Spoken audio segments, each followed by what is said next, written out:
Hi, and welcome to the latest EnvCast episode. EnvCast is a Society for the Environment podcast, bringing you environmental professionals in conversation each month. I am Emma, the Chief Exec here at the Society for the Environment. Our podcast is designed to provide insight into the lives of environmental professionals, featuring experts from across a wide range of sectors and disciplines. We explore what they do, why they do it, how they got to where they are, and their future ambitions. To learn more about the Society for the Environment, our environmental registrations and our licensed members, please visit SocEnv.org.uk. For this month's episode, I'm really pleased to speak to the Chief Exec of one of our licensed members, Gavin Dunn. Gavin Dunn is the Chief Exec at the Chartered Association of Building Engineers, or CEABE. So hi Gavin, firstly can you explain the purpose of CEABE as an organisation? Yes, so the Chartered Association of Building Engineers, like many British learned professional society, was founded in maybe 1925, very much in the tradition of all those great societies. And these days, and I think if you reflect on it throughout, while we do many things, our core purpose is to ensure the competency of building engineers in the public interest, so that there is a group of professionals that deliberate outcomes in buildings that the public know they can trust. And that for us, because we're an interdisciplinary group, all our members are engineers, then they are highly technical in nature and focus on the built environment, but they work across a wide range of roles in design, construction, inspection, warranty, and operations of buildings. That trust piece, particularly when it comes to the performance of the built environment, is really important. Yeah, absolutely. And that's quite pertinent with the news stories over the last few years as well. So tell us a little about when and why you first joined CEABE. Yeah, so in the late 90s, I was a recovering architect and had decided to follow my real passion of mine, which was around energy and environmental performance of buildings. I mean, we didn't really know what to call it back then. We probably call it sustainability now, but it was sort of green buildings back then. And I was looking for a professional home. And what I found was most of the other professional bodies, I didn't fit in their box. They didn't really know what to do with me. Some of the professional bodies thought, oh, well, yes, you sort of do what we do, but not quite. And so the route to providing professional membership, because I was doing something different that spanned across traditional disciplines in the professions, it didn't really fit. And then I met a building engineer. And for me, I just found a natural home because of the interdisciplinary nature of the building engineering profession, and because I was looking at energy and environmental performance and carbon compliance, it naturally spanned and fit, and everything went from there, really. Trailblazer. Yes. And over time, of course, it's emerged, it's continued on, and I spent a period of time aboard, and for the last 4 years, it's been a distinct pleasure and privilege to actually lead the organisation as Chief Executive. Excellent. So can you quickly sum up the importance of sustainability to the built environment sector? You mentioned there about a few years ago it was kind of sustainability or not, though not called that. Just tell us about how important it is to the built environment sector. Well, for me, it's all been about performance. And that's in the performance in the broadest sense. I mean, it's quite a straightforward concept in terms of things like energy or carbon. But getting buildings to perform as they should and to the levels we need them to me, is really key. And of course, it's absolutely essential to protecting the environment, achieving our climate and carbon abatement targets. But to me, it's also a great opportunity. If we can get buildings to genuinely perform across a broad range of metrics, which, of course, when we look at environmental impact, we have to, those tend to be more valuable buildings. They tend to be better buildings. They tend to be nicer places to be. They are, so much better environments for the occupants and the people that have to use those buildings. And I think, as a professional, that's quite an exciting idea. And there's an opportunity there to make a more interesting profession. Arguably, if you're building valuable assets, you should, as an industry, we should be able to make better margins on that and ultimately have better quality, more interesting jobs that just deliver better outcomes. And to me, that's absolutely possible. But for various reasons and the way we currently organize ourselves in the industry, we often fall short on that, often happy to meet the minimum standard, where actually the benefits, and both economically and environmental, for going for above that are huge. So to me, it's absolutely essential, but also a really exciting missed opportunity at the moment. Yeah, as you say, those sustainable buildings can be really nice places to be and nice places for people to live, and great opportunity for everybody. So it's really encouraging to hear that. So sorry, carry on. I was going to say, and the irony is they tend to be worth more. And for most organizations, if you take into account the health and productivity of your staff, or as a nation, if we look at the health of the nation in terms of the impact on healthcare provision, it makes absolute economic sense. But we have to look at that value model in a broader than we currently do. Indeed. Very important about what people focus on, isn't it, and what they're measuring. So at SocEnv, we were really delighted to collaborate with you on the campaign about Embed sustainability. Could you tell our listeners a bit about the campaign if they haven't come across it, and kind of the purpose and the impact of that? Yeah, so to me, the really interesting part of this is just reminding everyone, or maybe even introducing some to the idea that protecting the environment and ensuring our assets perform as they should is everyone's job. It's not, and it can no longer be thought of as just an add-on. Sustainability, improved performance, well-being, health, and reducing climate impacts has just got to be embedded in everything that professionals do. So it become part and parcel of how we all go about doing our jobs and what we deliver. That adds value. It protects the environment. And unfortunately, for as long as it stays as seen as an add-on that someone else worries about, it won't be taken seriously, and it won't have the scale of impact that we need, nor will it deliver the benefits that we can all gain from it. Yeah, indeed. I think we certainly saw a shift in people's thoughts about their homes, obviously over the last couple of years, where people have spent a lot of time in their homes and their houses, and that the kind of place that they want to be. Hopefully that will also drive the builders to recognise this is what people are looking for as well. Yeah, and look, if you can, we can remind everyone it's all part of their job, but if that can become a call to arms, that everyone in the industry does their little bit, it really can add up to some significant scale of impact. Yeah, indeed, absolutely. So, again, last year, we were really pleased to see CEABE sign up to the Professional Bodies Climate Action Charter, which is about professional bodies working together to support their professions in addressing climate change. Why was it important for CEABE to make that commitment alongside the other professional bodies? Well, look, there's a number of reasons. And first and foremost, I think it's about recognising that there is a climate issue, and that it's all our roles as professionals to start addressing those and taking that into account. There are those out there that still believe that perhaps this isn't real, or maybe they see some of the uncertainty in some of the science and therefore use it as an opportunity to dismiss it.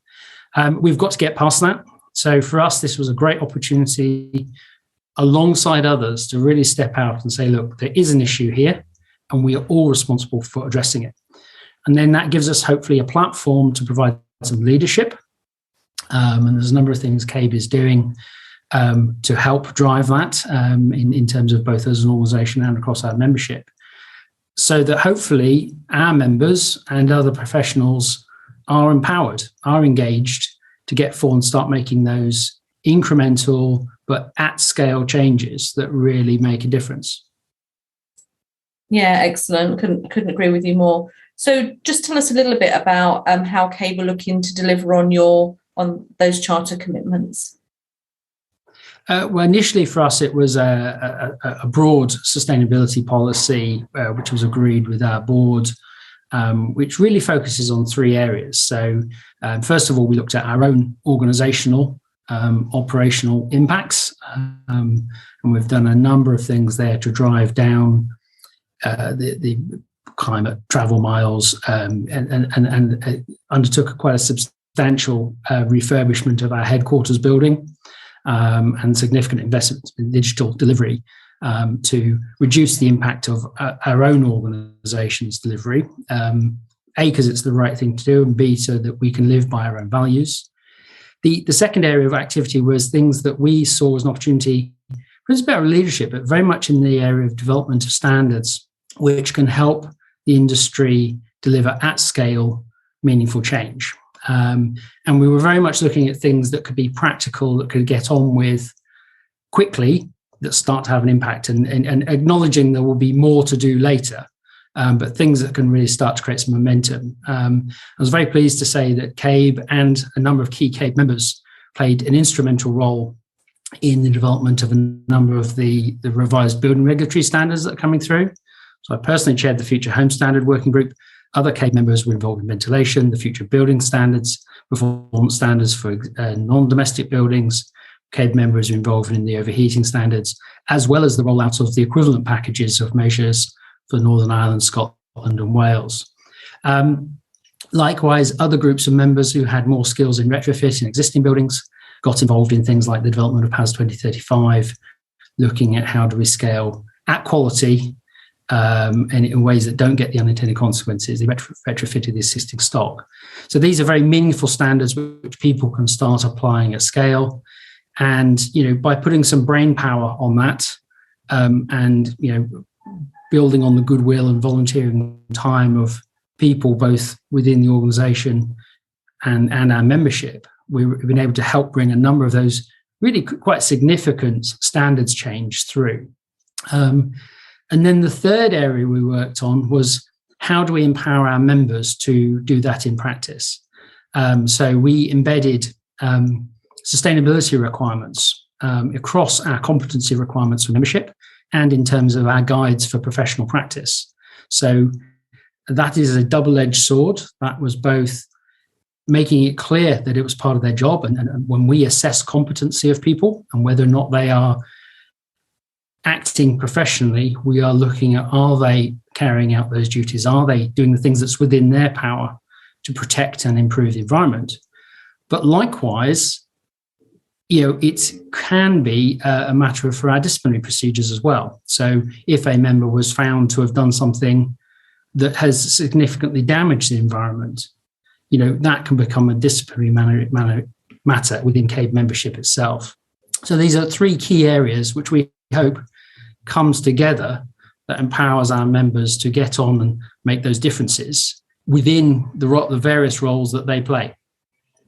Yeah, excellent. I mean, for me, professional membership and registration, it's not just about that you've demonstrated you're competent on a certain day. It's about that ongoing commitment to how you work through professional standards and the code of professional conduct. So yeah, it's really, really great to hear that. So we've worked with CEABE for a long time, and you offer all three of our levels of registration, our CEnv, our practitioner and our technician level. Why is it important to CEABE to include those registrations in your membership offering? Yeah, absolutely. We've offered chartered environmentalists for some time, and we've recently added the other registration opportunities for the more junior grades.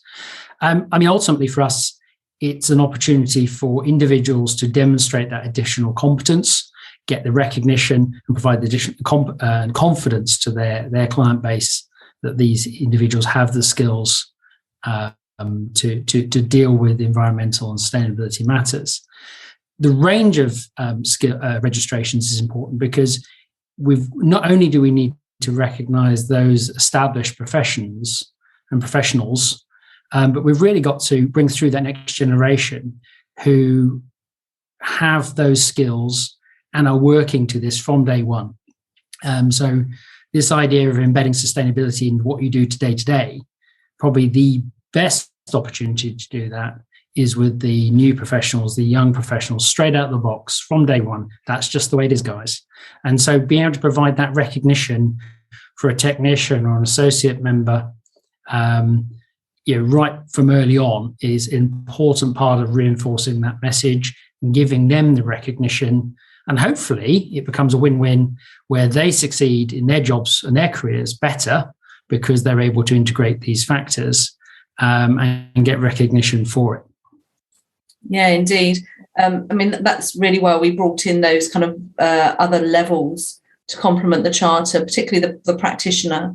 It's, yes, absolutely recognise where people are today and the great work they're doing, but get people onto that progression pathway with support, which is what professional bodies do so well, supporting people through mentoring and CPD and all those other important things to continually progress their careers as well. So, yeah, it's good to hear that. So tell us about... There are huge skills gaps, huge skills gaps, and that's across the sector, but it's equally as true when it comes to energy sustainability, well-being. So we have to bring the next generation through with those skills embedded, and also I think it's a great way to attract in that next generation of professionals, and for us, the technical building engineers with those technical skills to make buildings work, because there's such massive shortages, and we can only move the existing talent base around so much. We have to bring the next generation through. And so it's a great opportunity to fix so many of the other issues in the industry.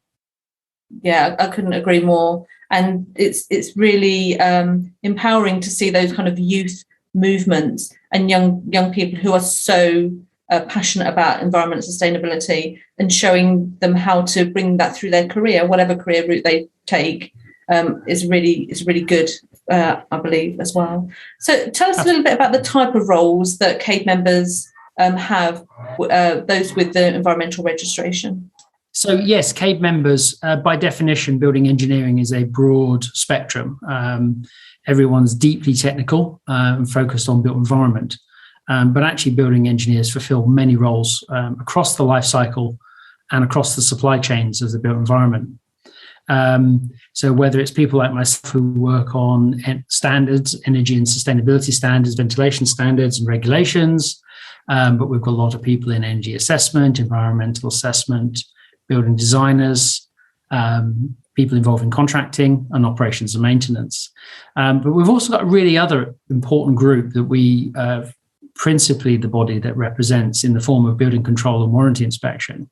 So, and embedding sustainability, embedding that knowledge and understanding of building performance in the people who are checking and enforcing and managing the risks of what we build is also really important. If they know what to look for, they can really help empower the supply chains, but also really root out and the poor practice when it occurs. Brilliant. So your own personal passion for the environment is really evident, obviously in your work and just hearing you speak. So you must be really excited to support environmental work of CEnv's members. Have you got any kind of key messages of support for them?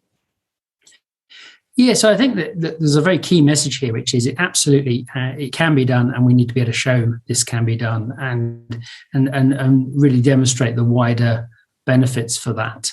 That's why we've been very pleased to be involved with the Future Home Standard. That's been able to really show how this can just become. It is possible. It can just become the norm, and we can get on it relatively quickly. And the other key thing I want to highlight to people is that there's a massive impact here. If every CEnv member and every professional in this sector just makes a small impact in their day-to-day, it adds up to a massive impact. Not only for the environment, but to me, it makes them more rewarding, more exciting, more interesting careers. And like most professions, if you can add value, and we know higher performing buildings are worth more, surely you can, economically do quite well out of it as well. Most in our economic system, if you can add value, you can normally make a bit more money. So to me, it's a win-win. And my key message is, and I hope CABE members and other professionals pick up on this. This is absolutely possible. We don't have to accept the current build to the minimum culture, and it's down to each and every one of us to sort of make those little changes, make those little stands in meetings when someone says that's someone else's job, or let's not worry about that now. We've got a deadline to meet. Those are little things that if you nudge them in the right direction, if we all do it, it adds up to a very, very meaningful change, which benefits all of us. Yeah, here. I couldn't agree with you more. So, you talked a lot about the changes that you've done to the CABE building and kind of wanting to kind of lead from the front, really. For 2020 and beyond, have you identified other ways in which you're planning to improve your sustainability? Yeah, it's very much continuing the journey. And interesting enough, in the next few years, we have our centenary, our 100 years of building engineering coming up. And so we are looking at what we can do to commemorate that and mark that. And one of the things we're looking at is becoming zero carbon. We haven't quite finalized our plans yet, and hopefully the pandemic hasn't derailed the finance to do it. But the intent is that we would like to enter into our second century as a zero carbon organization. But also then, in terms of our membership, we are looking at developing specialist sections, subgroups of membership, which are specifically built around and building a community of building engineers who are involved in energy and sustainability and the performance of the built environment. And to me, that's a very exciting way of really formalizing something that's already naturally happening anyway, and hopefully will become an even more powerful beacon to bring professionals in, engage them, and reap the benefits of driving sustainability within our professions. Excellent. Look forward to that 100th year with you. So if you were able to influence world leaders for a day, is there one key priority that you'd like them to focus on? Yeah, I'd like them to understand that it's absolutely possible. And that, yes, the science may never be perfect. Science always deals with uncertainty, which is something politicians and the like don't like to hear. But to me, there's sufficient information to know that this is an essential thing that we must do. And the technology exists to build far higher performing buildings than we currently do. Same is true in transport and aviation. Certainly in our sector, the technology and the need is there. And so it's absolutely doable. We need to decide to do it. And to me, procurement and the way we procure build is a very, very powerful driver to enabling that. But they need to understand that the longer you leave it, the more it's going to cost and the higher the risks are. So to me, everything aligns and it makes sense, and we should just get on and do it. Makes economic sense. The technology and need is there. Yes, it's absolutely possible. And the leaders need to understand the longer they leave it, it just gets more expensive and more difficult. Yeah, indeed. Let's hope they're listening. So just to finish then, do you have a key message that you'd like to end on? Yeah, I think to me, I'd make a personal reflection, actually, in that I've been involved in this now for 25 years. And to me, it's been very, very rewarding, and actually has enabled me to have a very successful career, or at least I consider myself. I've enjoyed it and I've found it rewarding. Absolutely, it's been frustrated at times, and I've been someone who's chosen to work within the industry structures to drive change. And I think there are times when I was frustrated with the rate of change and perhaps thought I should be out protesting and not sitting in meetings with government officials. Perhaps the protesting on blocking roads in London would have been more effective. But for me, I think what gives me heart is I can look back over that 25 years and you can see how far we've come. And it's changed slowly, a little bit here, a little bit there, but it does add up. And you can see the bits that perhaps you've made a small contribution to that have headed things in the right direction. Yes, we want to do more. We want to go faster. But for me, it has been a very rewarding journey. You can see an impact that you've had, even in little bits, and how they come together. And I would encourage everyone else to come on that journey. Doesn't matter what profession you're in, what particular area of skills you have, whether it's built environment or any other sector, there is an interesting, rewarding journey to be had here that can help you build a really successful career. But also at the same day, you better look back and say, I may have just done something a little bit that has contributed to something bigger. For me, that's a very powerful message. And I can't imagine a better call to arms for the next generation of engineers. Gavin, I think that's a brilliant sentiment to end on. Thank you so much for your time today. It's been absolutely fascinating. Thank you. You're very welcome. And thank you for your contribution, and to everyone else out there who does the little bits that add up. So if you're curious to hear more about the Chartered Environmentalist, Registered Environmental Practitioner and Registered Environmental Technician registers, please take a look at our How to Become and Why Become recorded webinars on our website, socenv.org.uk. Or you can find them on our YouTube channel, Society for the Environment, where you will also find a variety of environmental webinar series and various different insights from registrants. To keep up with all of the Society's latest news, you can follow us on Twitter and Instagram at SocEnv_HQ and LinkedIn at Society for the Environment.